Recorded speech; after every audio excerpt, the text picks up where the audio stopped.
Monster Hunter World, Kingdom Rush, Stellaris, Witcher, Stardew Valley, Resident Evil, Assassin's Creed, Divinity Original Sin, Frostpunk, Devil May Cry, Doom, Mortal Kombat, Street Fighter, Cuphead. Hey, it's Chris, Liege Games. Those are all just video game properties that I made a short list of that we have seen recently in the last like 2 or 3 years, essentially, or less, on the tabletop side of things. Crazy, right? Well, not really if you think about it. It's where the cash is. It's where all of the crowdfunding cash has gone straight from video games over to tabletop, if you've looked at those numbers at all in the last year, or 2, or 3, or 5. So, why is that? Well, again, it's money, folks. Now, some big names in there, but there are also a lot of big names that are absent there. Let's talk about it. If you could have any video game port over right now, I didn't even mention Darkest Dungeon, Bloodborne, Dark Souls, the list goes on and on. If you could pick any of your favorite video games, console games, mobile games, whatever it may be, what would you want to see on the video game ported over to the tabletop side of things? Well, I compiled a little bit of a list, just very briefly, of things I would love to see on this side of things, and why. Let's talk for a minute, because there's a good chance that you might see a couple of these in the next coming years, because there's more and more every year, and I've been shouting this for the past 2 years on my channel, that you're going to see a lot more regardless. And we need to be, as gamers, more discerning on which ones we're supporting, because otherwise we're going to get a lot of ones that aren't as good. I'm looking at you, maybe Shovel Knight. Let's do this. So this first one up here is probably known to a lot of you at this point, if you're at all up to date on the video game side of things in the last year or two. This is Hades. This is a game where you are defying the Greek gods, trying to kill your way out of the underworld, while dying repeatedly, and then getting stronger each time and learning more, sort of Diablo-esque, if you will, here. And so as you get stronger and as you go throughout, you learn more abilities, you get better, faster, more agile, all of those things that you normally think of in this rogue-like game. And you're basically a god-like character trying to escape here in this ability. And again, you're going up against classic Greek influences that people are very familiar with there. I mean, you see Zeus, you see a few of the other things right there. Boons of Zeus, boom. Abilities, smash, grab, dungeon crawl, whatever you want to do, campaign-esque story game. Looks freaking sweet. Why have we not seen any talk of this on the board game side of things yet? Well, again, like I said, it's only been out for, a couple years, and a lot of the stuff we've seen more recently on the tabletop side of things has been out for, 5 or 10 years. And so are we going to see more of it? Absolutely. Do I want to kind of see what could be done with this? Freaking Hyperspace Kraken. Yeah. What would it look like? Again, that's probably the biggest question with any of these games is how do you incorporate them as video games, console games on the tabletop side of things while making them unique, while also not just making you want to go play the video game instead in the first place. Because something like this, you gotta be sure that it would smash 7 figures very easily and get the non-board game crowd super hyped as well the second it was announced. So that's why it's number 1 on this list. The next one on this list also does not need a whole lot of introduction. And if you know it, you know it. I mean, this was before Assassin's Creed became cool about sneaking around and taking out guys in a very obtuse, different way. This was Metal Gear Solid. This, frankly, was one of the biggest innovations when I was a kid in terms of what you were doing that wasn't just hack and slash.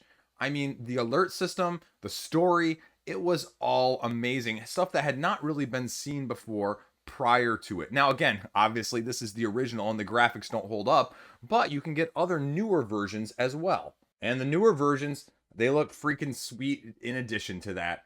And they haven't lost their swag when we're talking about the main character. Again, how would you do this? How would you incorporate this? Would this be an Assassin's Creed cooperative thing? Would this be a solo boss battler? Like, hello, Chip Theory Games. I've got a situation that I'd like to talk to you about. But, I mean, again, there was supposed to be one of these. I was at IDW or one of those that was supposed to come out from that side of things and ended up getting canceled. And I think the designer was still trying to get it made, but the company just didn't want to do it. And so again, this is an IP that is just ripe for the picking, with the lore, the mythology, the bosses, the use of the hidden mechanic and the alarm system, and just the freaking weird stuff that happens alongside the whole way you're going through this series. I mean, this speaks to board gamers on a whole nother level. So again, something that I would love to see at some point, regardless. Again, next up on this list should need no introduction. This is Final Fantasy Tactics Advance. The level up system, the HP, the MP, the jump points, the abilities, the classes all across the board, the enemies, the terrain, all of that taken into effect. The closest we have seen is Adventure Tactics, which still can't quite replicate it at the same time. And so I would love to see something official in the Final Fantasy Tactics side of things, but I'd take anything from Final Fantasy, especially 7, maybe even 4, 5, or 6, whatever you could muster on the Madara side of things nowadays. Now, obviously, this remastered 7 is completely different than the 7 I grew up with, but give me 7, give me 4, 5, 6, give me 14, give me something along those lines that is just epic in grand scale majesty, and I would take it without a doubt in a heartbeat. I don't care if it has miniature standees or wooden squares for the characters. Give me some Sephiroth or Cloud, and I'll take it in any shape, form, or existence. That's why it's on the list. Now, speaking of porting over characters that I'd love to see. Now, again, this is a little different. You think I'm going a different way, but if you don't know where I'm going already, this is Super Smash Brothers. Having everything across the sun, all of the IPs, all of the cross things would never happen. But, you know, this is a wish list. So why not wish across the board?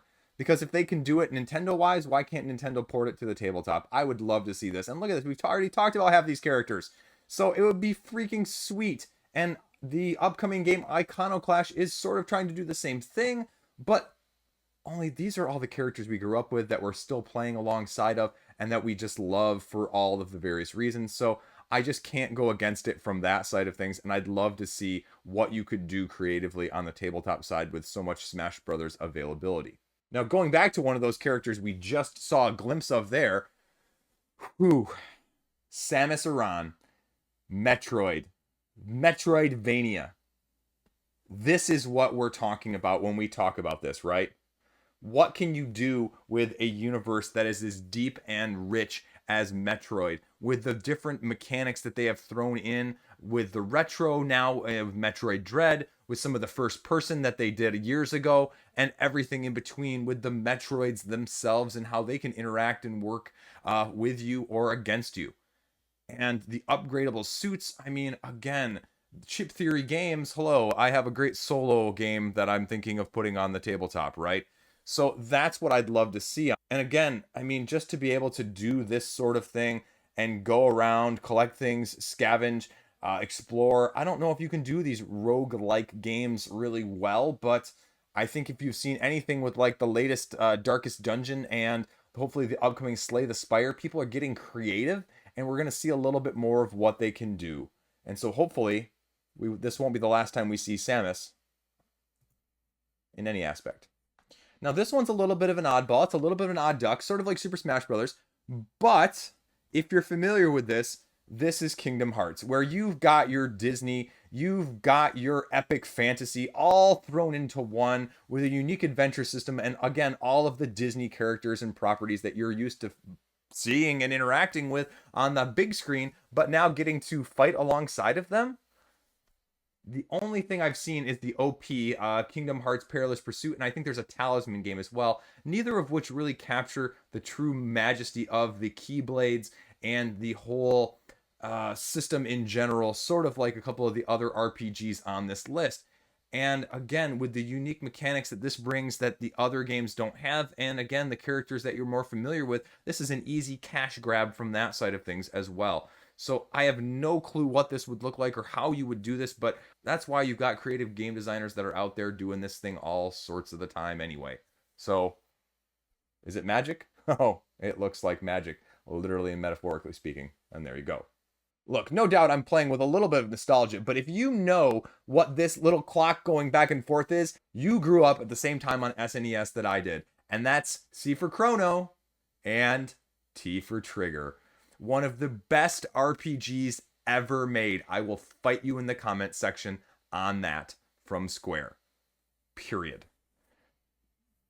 Game within a game with characters, with combos and clashes and things you've never seen and time traveling, just all well in advance of what it should have been able to do on the SNES.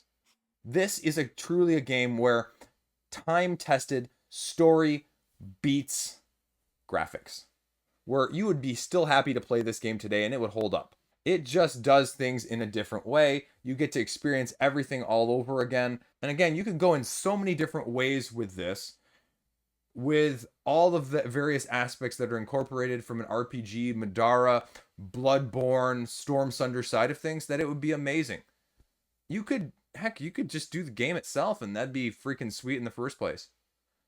But this is an IP that would ring home so true with so many that are spending so much money, my age, our age, right now on the tabletop side of things, trying to recreate some of those memories. So it's just, it's Chrono, man.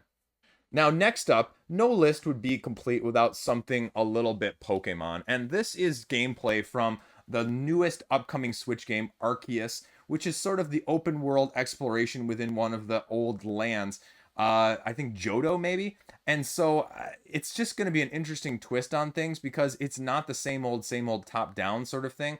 It's going to be more just active going and doing things instead of this stop start in out battle sort of thing.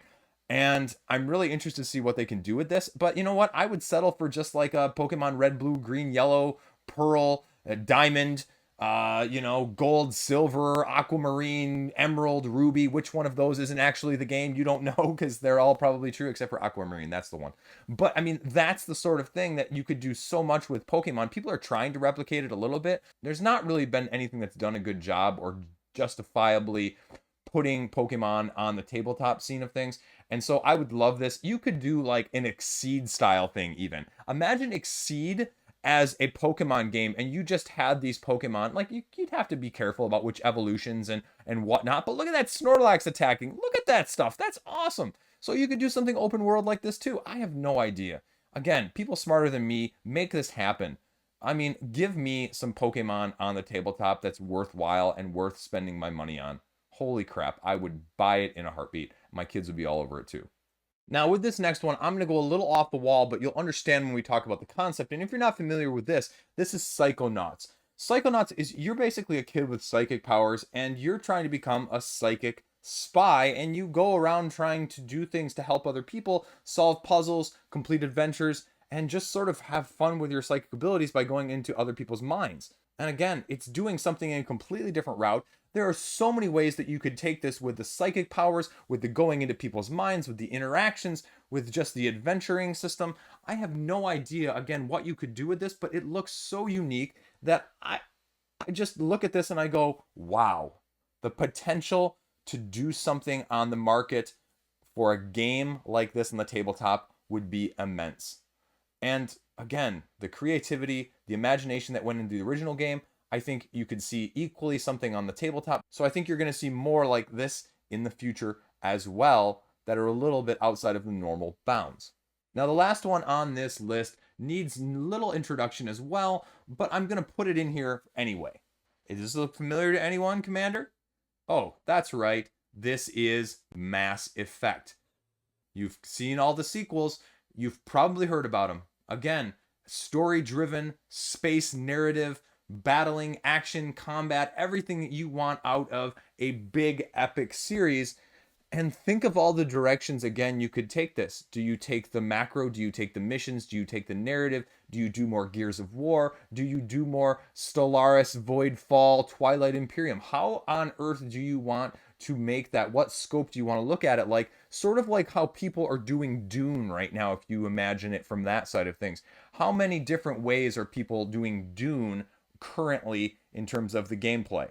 Again, the story's there. Everything is there from the lore standpoint. You can take it in any direction you want. The customization, the characters, the interactions, the dynamics. Again, however you want to do it in whatever way top down, macro, micro, anything in between.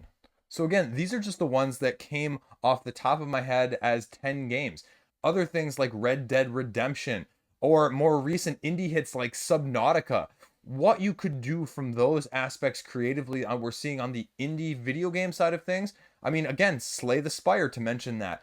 Now I think we're going to hopefully see some of those a la, the Stardew Valleys as well. And that's also exciting because some of that creativity is definitely going to be able to be ported over. It's scary because a lot of them are going heavy plastic, heavy miniature route, but at the same time, there's a lot of potential there because we like creativity in terms of offering us variability and things that we're familiar with in the first place in a slightly different package or twist. So obviously, I skipped over a bunch of big ones too, but those are the ones that I thought needed to be included, and I'd be loving to see at any point on my shelf. So let me know what you think. Let me know what your top couple would be from that side of things, and as always, tell me how wrong I am, because that's fun too. If you like this, please comment below, give me a like. Thanks just for watching, but give me a subscription too. Help me get some more eyes on these videos so I can make more of them for you. Okay.